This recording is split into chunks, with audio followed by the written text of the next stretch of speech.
सेवेकरता निवडलेला अभंग तुकोबारायांचा आहे. जगद्गुरु तुकाराम महाराज अभंगामध्ये सांगतात, यासाठी केला होता अट्टहास. मी जीवनामध्ये तो अट्टहास केला, तो या दिवसासाठी केला. कोणत्या दिवसासाठी? शेवटचा दिवस गोड व्हावा. लक्ष द्या, शेवट आयुष्याचा का शेवट साधनेचा का शेवट जन्म मरणाचा? नेमका शेवट कोणता? मरण हा माणसाच्या जीवनातला शेवट नाही, मग आपलं साध्य आपल्याला मिळणं हा जीवनातला शेवट आहे. नरदेहात आल्यानंतर माणसाचं साध्य काय? नरदेहात आल्यानंतर माणसाचं साध्य भगवत प्राप्ती. जगाचा मालक ज्या दिवशी भेटला त्या दिवशी म्हणायचं, यासाठी केला होता अट्टहास. जगाचा मालक भेटला की म्हणायचं, शेवटचा दिवस गोड व्हावा. जगाचा मालक भेटला की म्हणायचा, आता चिंतीने पावरू विसावा. जगाचा मालक भेटला की म्हणायचं, खुंटलिया धावा तृष्णेची या. खुंटणे म्हणजे थांबणे, धावा म्हणजे पळापळ आणि तृष्णा म्हणजे तहान. आता आमच्या जीवनात कोणती तहान शिल्लक राहिलेली नाही. आपल्या प्रत्येकाच्या जीवनात तहान आहे. कोई लोकेशनाशी ग्रसित आहे, तो कोई वित्तेशनाशी ग्रसित आहे. कुणाला नाव कमवावं ही तरी तहान आहे, तर कुणाला पैसा कमवावा ही तरी तहान आहे. कुणाला ना कुणाला कशाची ना कशाची तहान आहे. आणि कोणतीच तहान नसली तर एक तहान मात्र सगळ्यांना आहे. कोणती? काही माणसं म्हणतात, महाराज काही नको जीवनामध्ये, आता बस शांती मिळावी एवढी इच्छा आहे. काय म्हणतात? सगळं काही मिळालं जीवनात, आता फक्त शांती मिळावी एवढी इच्छा आहे. शांति की इच्छा चाहते हो तो पहिले इच्छा को शांत करो. शांती मिळवण्याची इच्छा असेल तर इच्छेला शांत करणं पहिलं आव्हान आहे. लेकिन इच्छा बड़ी बेवफा होती है, पूरी होते ही बदल जाती है. एक इच्छा पूर्ण झाली की पुढची इच्छा माणसाच्या समोर लगेच उभी राहत असते. कोवा दरिद्रो ही विशाल तृष्णा. पहा, इच्छा असं आहे, इच्छा माणसाला जगू देत नाही आणि माणूस इच्छेला मरू देत नाही. इच्छा माणसाला जगू देत नाही आणि माणूस इच्छेला मरू देत नाही. मग दरिद्री कोणाला म्हणतात? ज्याची इच्छा संपत नाही तो दरिद्री आहे. महाराज म्हणजे ज्याचं जीवन समाधानी आहे ना तो श्रीमंत आहे. मी आमच्या महाराष्ट्रात घडलेली घटना सांगेल. एका महिन्यापूर्वी एक पुण्यामध्ये कचरा वेचणारी बाई होती. श्रीमंती कोणती असते बघा? एक कचरा वेचणारी अंजुमानी बाई पुण्याच्या सदाशिव पेठेमध्ये कचरा वेचत होती. आणि लक्ष द्या माझ्याकडे, कचरा वेचत असताना त्या माऊलीला 10 लाख रुपयाची बॅग सापडली. कचरा वेचणाऱ्या, माझं कीर्तन झाल्यावर तुम्ही हे पाहूनही घेऊ शकता युट्यूबला. कचरा वेचणाऱ्या बाईला 10 लाख रुपयाची बॅग सापडली. मला माहिती आहे तुमच्या मनात आता काय चालू आहे. तुमच्या मनात एवढं चालू आहे, तिच्या जागी मी का नको? बरोबर आहे ना? त्या कचरा वेचणाऱ्या बाईला 10 लाखाची बॅग सापडली. विचार करा, कचरा वेचणाऱ्या बाईला 10 लाखाची बॅग सापडली असेल तर तिला किती आनंद व्हायला पाहिजे. पण तिला आनंद झाला नाही. तिला टेन्शन आलं. टेन्शन कशात आलं? ही बॅग कुणाची असेल आणि तो माणूस किती टेन्शन मध्ये असेल याचं टेन्शन तिला आलं. 2 तास ती बॅग सांभाळत होती ती बाई. आणि 2 माणसानंतर घामाघूम झालेला एक माणूस पाहिला. मी विचारलं, दादा काय एवढे टेन्शन मध्ये आहात? त्या माणसानं सांगितलं, ताई माझी 10 लाख रुपयाची बॅग हरवली. माझी आयुष्याची पुंजी होती ती 10 लाख रुपयाची बॅग माझ्याकडून हरवली. त्या अंजुमानीला तेव्हा आनंद झाला. ती म्हणे, दादा टेन्शन घेऊ नका, तुमची 10 लाख रुपयाची बॅग मला सापडली. आणि क्षणाचाही विचार न करता लेकराच्या हातात 10 रुपये जसे खर्चायला द्यावे तशी 10 लाखाची बॅग त्या माऊलीनं ज्याची होती त्याला परत केली. ऐका श्रीमंती कोणती आहे? 10 लाखाची बॅग कचरा वेचणाऱ्या बाईला सापडली. तिनं ज्याची होती त्याला परत केली. आणि त्या कर्णाच्या अवलादीनं तिला 600 रुपये बक्षीस दिलं. कर्णाच्या वंशात जन्म झाला त्याचा. 600 रुपये बक्षीस दिलं मोबदल्यात. मला मुद्दा पुढचा सांगायचा आहे. कचरा वेचणाऱ्या बाईनं सोनं वेचल्याचे विचार या भारताला, या महाराष्ट्राला दिले. कचरा वेचणाऱ्या बाईनं 10 लाखाची बॅग क्षणात परत केली. याला म्हणायचं मनाची श्रीमंती. याला म्हणायचं मनाची श्रीमंती. इकडे भजण्याच्या पाकिटातले पैसे काढून घेणाऱ्याला काय सांगणार? लक्षात आलं? एकीकडे ही श्रीमंती आहे. कोवा दरिद्रो विशाल तृष्णा. तहान संपत नाही तो दरिद्री आहे. लक्षात ठेवा. महाराज म्हणजे याची श्रीमंती फार वेगळी आहे. पण कुंडलिया धावा तृष्णेची. आता आमच्या जीवनात कोणती तहान शिल्लक राहिलेली नाही. कौतुक वाटे झाली या वेचाचे, नाम मंगळाचे ते निघून. भगवंताच्या मंगल नामाने एवढी मोठी क्रांती केली. काय क्रांती केली? माझा धावाधाव संपला, माझ्या जीवनातली तहान राहिली नाही. आणि ज्या मुक्तीसाठी लोक रात्रंदिवस धडपड करतात ती मुक्ती आमची नवरी झाली. तुका म्हणे मुक्ती परनिली नवरी. आता दिवस चारी खेळी मेळी. आता मुक्ती बरोबरच लग्न लागल्यावर टेन्शन घेण्याचं काम आहे का? बोला. महाराज म्हणजे चारही दिवस खेळी मेळी, याचा अर्थ चारही मुक्ती आम्हाला खेळण्यासाठी सुखकर झाल्या. देवाची द्वारी, जे पाठ येते बोला, देवाची द्वारी उभा क्षणभरी तेने मुक्ती चारी. चारही दिवस म्हणजे चारही मुक्ती आम्हाला खेळण्यासाठी सुखकर झाल्या. आता आणि चिंतीने पावलू विसावा, कुंटलिया धावा कृष्णेची या, असा अभंगाचा सरळ अर्थ आहे. विठाला विठाला. प्रत्येक माणसाच्या जीवनात ते 2 दिवस महत्वाचे असतात. एक येण्याचा दिवस आणि दुसरा जाण्याचा दिवस. ज्याला येण्याचा दिवस मिळतो त्याला जाण्याचा दिवस मिळत असतो. ज्याचं बारसं झालं त्याचं कधी ना कधी तीर्थ होणार आहे. आया है सो जाएगा राजा रंग फकीर, कोई सिंहासन चढ गया कोई बांध गया जंजीर. महाराज म्हणले येत नाही उरू आले अवतार, ये रते पामर जीव किती. अवतारांना अवतार कार्य संपून जावं लागलं, अवतारांना जावं लागलं. मग अवताराला वेळ लागणार आहे का? उपजली या पिंडा मरण सांगाते, मरते उपजते सवेची. जन्म आले बाळ त्याची वाट पाहे काळ. ज्या दिवशी बाळ जन्माला आलेला असताना त्या दिवशी पासून काळ त्याची वाट पाहत असतो. घडी घडी काळ वाट याची पाहे, अजून किती आहे अवकाश. हे प्रमाण म्हणताना फक्त कुणाकडे हात करायचा नाही. घडी घडी काळ वाट याची, कोणाची? आपल्याकडे करा. घडी घडी काळ वाट याची पाहे, अजून किती आहे अवकाश. आयुष्य मोजावया पैसाला मापारी, तुकारे व्यवहारी संसाराच्या. जायाचे शरीर जाईल क्षणात, कहा गोपीनाथ पावेचे ना. महाराज म्हणतात शरीर जायाचे ठेवले. बघा जो आलेला आहे तो जाणार आहे. म्हणतात देह जाईल, देह जाईल, देह जाईल,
उसना शेवटी ज्याचा त्याला देणार, शेवटी ज्याचा त्याला द्यावा लागणार. जो आलेला आहे तो जाणार आहे. जाणं सगळ्यांनाच आहे, पण जाणं कुणासारखं असलं.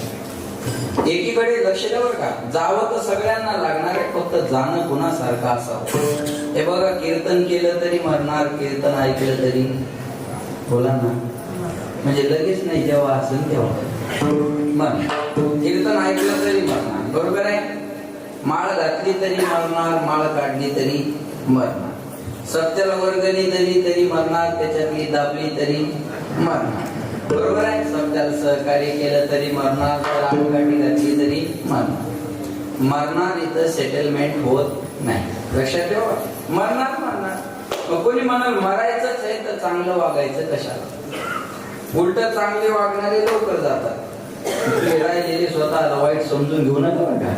पण अशी म्हण आहे बा, जो आवडे सर्वाला तोची आवडे देवा, अशी म्हण आहे ना, बरोबर. ज्यांनी ज्यांनी क्रांती केली त्यांनी अल्पवयात केलेली आहे. ज्ञानेश्वर महाराजांचं आयुष्य 22 वर्ष. दशेचं नाही का बरं का. भगत सिंगाचं आयुष्य 23 वर्षाचं. लक्षात ठेवा, 22 वर्ष, 23 वर्ष. तुकाराम महाराज 42 वर्ष.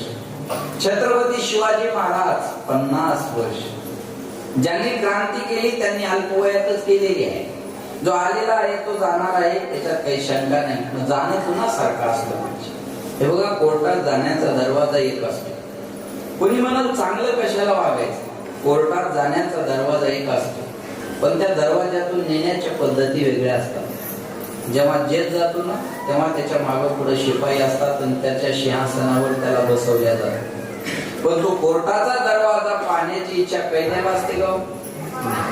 पण त्याची इच्छा नसताना त्या दरवाजातून त्याच्या मनाविरुद्ध त्याला हातकडी लावून नेल्या जातं. फरक एवढाच.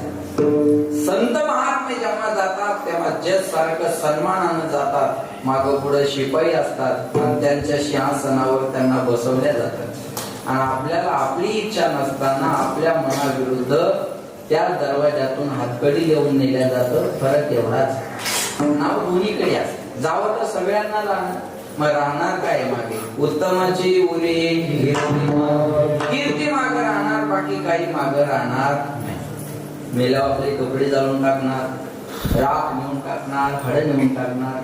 कपडे का जाळून टाकतात बरं? मी एकाला विचारलं, गोविंद म्हणलं मेल्यावर कपडे का जाळतात? महाराज, त्या माणसाच्या आठवणी आपल्याला सतावत असतात ना. म्हणून त्यानं बांधलेलं घर जेसीबीत पाडायला पाहिजे. अरे किती पाणी मारले त्यांच्या घरावर, एका कमी आठवणी आहे? त्यानं बांधलेलं घर जेसीबीत पाडायला पाहिजे. त्यानं घेतलेली गाडी एखाद्या गोरगरीब महाराजाला दान करायला पाहिजे. त्यानं घेतलेली जमीन एखाद्या मंदिराला दान करायला पाहिजे. अरे त्यानं बांध कोरू काढलेली जमीन, किती आठवणी आहे त्या. पण ते नाही, कपडे ठेवायचे कुठं, त्रास कशाला? टाका जाऊन, काही मागे राहणार नाही. मग राहणार काय? उत्तमाची उरे कीर्ती मागे राहणार आहे, बाकी काही मागे राहणार नाही. जावं तर सगळ्यांना लागणार आहे. हे सांगू तुम्हाला, कलंकित होऊन मरू नका. जल से पतला कौन है, कौन भूमि से भारी, कौन आगन से तेज है, कलंक काजल से खाली. महाराज म्हणतात, जल से पतला ज्ञान है, पाप भूमि से भारी, क्रोध आगन से तेज है, कलंक काजल से खाली. फक्त कलंक जाऊ नये, कलंक लागू नये, बस एवढंच महत्वाचं. मी आज आलो फक्त तेवढंच कारण. नाही तर माझी येण्याची मनस्थिती नव्हती, सिच्युएशनही नव्हती. कारण सकाळी पुण्याला कीर्तन, तिथेही मी तासभरच केलं. लक्षात ठेवा. आणि तिथून पुन्हा मला विमानानंच यायचं होतं, हा मुद्दा लक्षात घ्या. पुन्हा विमान 1 तास लेट झालं. तिथून एक गाडी, पुन्हा इथून एक गाडी, सगळं धावपळ. पण म्हटलं नाही, आपण मागच्या वर्षी आपल्याला 2 तारखांमुळं गेली नाही आणि येणं झालं, ते ठीक होतं. पण आता याही वर्षी जर असं झालं तर मग हा कलंक पुसल्या जाणार. बस एवढंच जपण्यासाठी आलो. विठाला विठाला.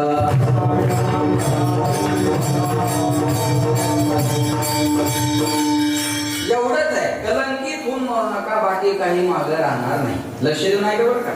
शिवाजी महाराज आपण डोळ्यानं पाहिले नाही, पण 450 किल्ले आजही डोळ्यानं दिसतात. ते कर्तृत्व आहे. भगवान बाबा आपण डोळ्यानं पाहिले, काही दबसल्यापैकी कोणी तर बोला नाही. भगवान बाबा आपण डोळ्यानं पाहिले नाही. अरे त्यांना डोळ्यानं न पाहता जर त्यांचे गड दुसऱ्या राज्यात निर्माण होत असतील तर याला कर्माची पावती म्हणतात. ही कर्माची पावती आहे. लक्षात ठेवा. मला काय सांगायचं, बाकी काय आहे दुसरं. आज भगवान बाबाचं नाव घेतलं तरी 5-5, 10-10 कोटी लोक सहज वर्गणी देतात.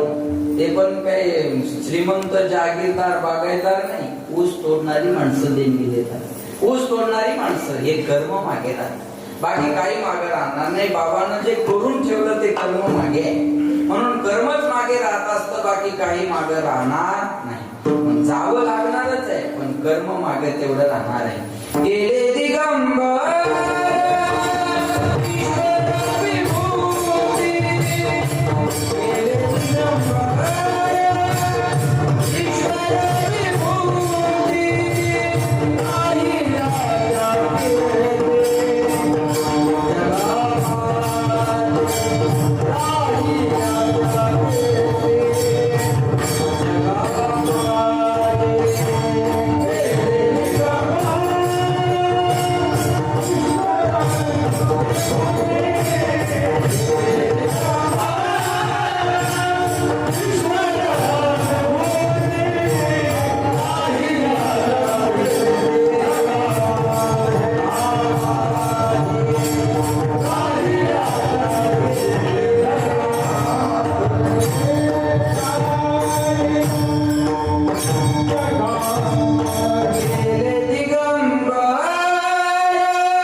कीर्ती मागं राहणार, बाकी काही मागं जावं तर लागणार.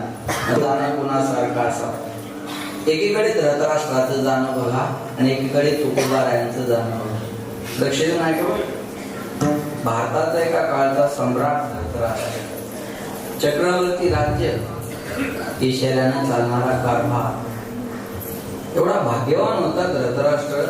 संजयाच्या मुखातून 700 श्लोकाची गीता ज्याला घरी बसल्या बसल्या ऐकायला मिळाली, एवढा भाग्यवान धृतराष्ट्र होता. पण 700 श्लोक ऐकून ज्याच्या जीवनात थोडा सुद्धा बदल झाला नाही ना, तो दुर्भाग्य सुद्धा धृतराष्ट्र होता.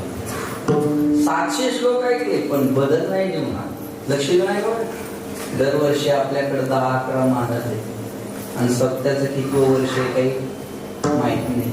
आणि एवढे महाराज जर वाट लावले असतील, नाही कळलं तुम्हाला, आणि बदल होत नसेल त्याला, खर्चाला आणि या महाराजांच्या आट्या पिट्याला आणि एवढ्या धावपळीला, हे बदल गरजेचा आहे. वाल्या कोळ्याने कीर्तन ऐकलं असं शास्त्रात उदाहरणच नाही. वाल्या कोळ्याने कीर्तन ऐकलं असं शास्त्रात उदाहरण नाही. वाल्या कोळ्याने कथा ऐकली असंही शास्त्रात उदाहरण नाही. 2 शब्द साधूचे कानावर पडले, बस तेवढ्याच जीवनात बदल करून घेतला. लक्ष नाही. ज्यांनी कथा ऐकली नाही त्यांनी कथा लिहिली आणि लोक त्याच्यावर कथाकार आहेत. इतिहास कसा आहे? ज्यांनी कथा ऐकली नाही त्यांनी लिहिली आणि लोक त्यांनी लिहिलेलं वाचून कथाकार झाले. जीवनात बदल महत्वाचा आहे. बदलाव माणसं, परिवर्तन, त्याचं नाव आहे कीर्तन. परिवर्तन होत नसेल तर त्याचा उपयोग नाही महाराज. लक्षात आलं का? धृतराष्ट्राच्या जीवनात बदल नाही. महाभारताचं युद्ध संपलं, हस्तिनापुराचं राज्य पांडवाला मिळालं आणि दुर्योधनादिकांचा वध झाल्यानंतर धृतराष्ट्राला घरी आणलं पांडवांनी आणि धृतराष्ट्राची सेवा केली. पण धृतराष्ट्राला खरा त्रास दिला तो भीमान. धृतराष्ट्र जेवाय बसला का भीमान गदा घेऊन यायचं आणि बोलायला सुरुवात करायची. आंधळ्या, शेवटी आमच्याच तुकड्यावर तुला जगावं लागलं. पण आम्हाला कुत्र्याला सांभाळणं जड नाही ना, तसं तुला सांभाळणं आम्हाला जड नाही. कुत्र्याला चतकोर अर्धी भाकर टाकतो, तुला 1-2 खाऊ घालतो, याच्यापेक्षा तुझ्याबद्दल आमच्या अंतकरणात मोठी जागा नाही. आणि तुझ्या अन्न खातोय ना, त्या अन्नाचा घास तुझ्या मुलाच्या रक्ताच्या थेंबानं बनलेला आहे. मग तुला जेवायचं का नाही जेवायचं? त्या बोलण्याला धृतराष्ट्र कंटाळा. बघा, लक्ष नाही का? भीमाला बोलायचं कधी तारतम्य जमलं नाही. बोलणं आलं पाहिजे माणसाला. किती गोड बोलता यावं, एवढी धावपळ होऊन जेवण न करता एवढं गोड बोलता यावं. मी जेवत नाही आता, मामा म्हणजे जेव्हा म्हटलं नको, आपल्यामुळे एवढी लोक बसलेली आहे, आपण जेवत बसायचं ते माझ्या तरी मनाला पडणार नाही. बरं, आता मी जेवलो नाही याची तणफण करून ते होणार आहे का? काय म्हणते, तुला गिळ म्हणलं होतं, बरोबर आहे ना? असंही व्हायचं ना. बस एवढं कळावं माणसाला. डिपेंड ऑन सिच्युएशन, कंडिशन फार महत्वाची असते. लक्षात ठेवा, कळणं महत्वाचं आहे ना. बोलणं जमलं नाही. मी आजारी पडलो, तिडके मामा आमच्या गल्लीतल्या बाया मला भेटायला म्हणजे, महाराज काय झालं? म्हणलं येऊ नको आहे, मी अजून महाराज काय झालं? म्हणलं ताप आला. प्रत्येकीने MBBS MD झाल्यासारखं मला चेक केलं. एकीने इथं हात लावला म्हणजे हीच तेव्हा तापली, खेड्यातली भाषा. एकीने इथं धरलं म्हणजे 100च्या पुढं वाटतं. एक म्हणे अंगाला हात सुद्धा लावले. म्हणलं लावू नको, लांब उभी राहिली. एक बिचारी लांबच उभी राहिली. म्हणजे महाराज काय झालं? म्हणलं ताप आला. ताप सांगून सांगून मनच ताप यायला लागला. किती वेळ सांग म्हणजे येऊ जा ताप आला तर, पण याच तापामुळं काल आमचा पाहुणा मेला. म्हणलं उठ, होय घराच्या बाहेर पोट, 5 रुपयाचा पार्ली जी घेऊन आली मी जगला असं तर बोल ना. नाही तर मी मेल्यावर कोणाला खाऊ घालली बिस्किट का पुन्हा दुकानदाराला वापस देते घेऊन, माऊली तुमचा पुन्हा मेला बुवा धरा. बरोबर आहे का? आता बोलणं कळत नाही, बोलणं कळत नाही. लक्ष देऊन ऐका. एक बाई नवऱ्याला घेऊन दवाखान्यात गेली आणि त्या डॉक्टरला म्हणजे, डॉक्टर साहेब तुम्ही सांगा यांना काहीतरी समजून. ते डॉक्टर म्हणले, हो टाइमावर गोळ्या घ्या, टाइमावर जेवण करा, त्याच्याशिवाय तुमची तब्येत व्यवस्थित नाही होणार. ती बाई मध्ये बोलली, हा मी पण महिना झाले ते सांगते, टाइमावर जेवा, टाइमावर गोळ्या घ्या, नाही तर असे डॉक्टरच्या मळ्यावर पैसे घालणार. त्याच्यात तोंडावर म्हणून गेली. काय बरं वाटलं असेल त्याला सांगा. बोलणं कळत नाही. मग माऊलीने सांगितलं, साच आणि मोवाळ, मी तुली आणि रसाळ, शब्द जैसे कलवळ, अमृताचे बोलो ऐसा बोले, जेने बोले विठ्ठल. कंटाळला आणि रात्रीच्या टायमाला वनात गेला. ऐका, त्या वनात धृतराष्ट्र गेला, त्या वनाला आपोआप आग लागली. दोन्ही डोळ्या नांदळा. आगीपासून बचावासाठी पळायचा आणि आगीतच जाऊन पडायचा. चटकी लागून लागून लागून लागून ज्याचा शेवट झाला तो भारताचा यफाळचा सम्राट. चटकी लागून ज्याला जावं लागलं तो 100 पोरांचा बाप. चटकी लागून ज्याचा शेवट झाला तो चक्रवर्ती राजा. माऊली म्हणतात, जयाची ऐक धड नाही तयाची परत रपसशी. एवढ्या भयानक यातना भारताच्या सम्राटाला सहन कराव्या लागल्या. माझं बोलणं लक्षात घ्या. एवढ्या भयानक यातना भारताच्या सम्राटाला सहन कराव्या लागल्या. या उलट तुकाराम महाराजांचं जाणं बघा. 42 वर्ष तुकाराम महाराज समाजात राहिले, पण 42 वर्ष समाजाचा त्रास सोडून तुकाराम महाराजांनी काही पाहिलं नाही. तुकाराम महाराज एवढा त्रास आजच्या कीर्तनकाराला नाही. आम्हाला आहे प्रवासाचा त्रास, हा काही साधा नाही. प्रवासाचा त्रास बरोबर आहे. आणि लय झालं तर लोक देऊन देऊन किती त्रास देतात. 1000चा नाही तर 2000चा. याच्यापेक्षा त्रास काय. तुकाराम महाराजांच्या लक्ष देऊ नाही का. गाथा लोकांनी पाण्यात बुडवली, गावातल्या लोकांनी रागराग केला. मंबाजी गोसाव्याने काठीने मारले, त्याच्या हातपाय दाबाय तुकाराम महाराज त्याच्या घरी जातात. गावातल्या लोकांनी रागराग केला.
गावातल्या माणसांनी रागराग या त्रासाला महाराज कंटाळ. कधी ना कधी कोणत्या ना कोणत्या त्रासाला माणूस कंटाळत असतो. माऊलीवर बोला एखाद्या मुलीला सारखा सासरचा त्रास झाला तर आठवण कुठली येते? बोला ना, तुम्हाला बोलता येते ना? मग बोल. नवऱ्याला जेवढं जोरात बोलतात तेवढं तो जोरात बोला. त्याचा आवाज एका मिनिटात तापते म्हणावं, ही कशी बोल, कशीच बोल म्हणतात. एखाद्या मुलीला सासरचा त्रास झाला की कुठली आठवण येते? माहेरची. आता सासूरवास राहिलाय का? बोला, सासूरवास राहिलाय? नाही. मान्य करता एवढं चांगलं आहे.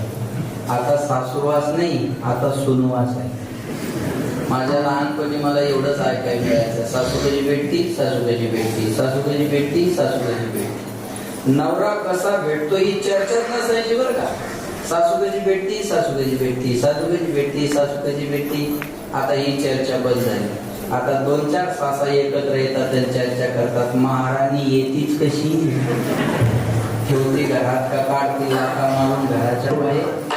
पण येतीच कशी ध्रुव मामा ही चर्चा नाही, आता येतीच का नाही ही चर्चा आहे सध्या. पहिल्यांदा असं म्हणायचे, चांगली बायको मिळाय काय लागतं? बोला, नशीब. आता बायको मिळायलाच नशीब लागतं. एका पोराला म्हणलं, तुला लग्नासाठी पोरगी कशी पाहिजे? म्हणे फक्त जिवंत.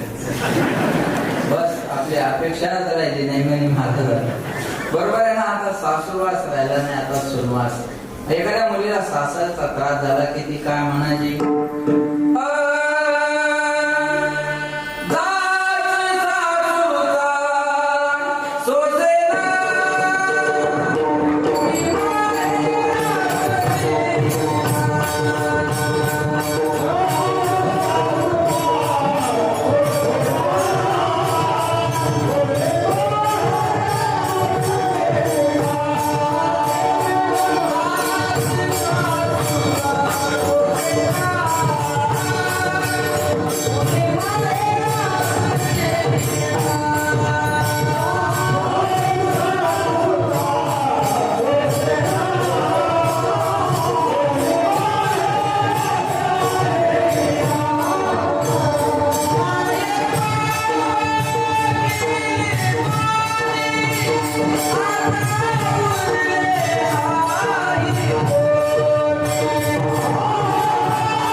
माहेरातलं भेटल्यावरती काय म्हणते?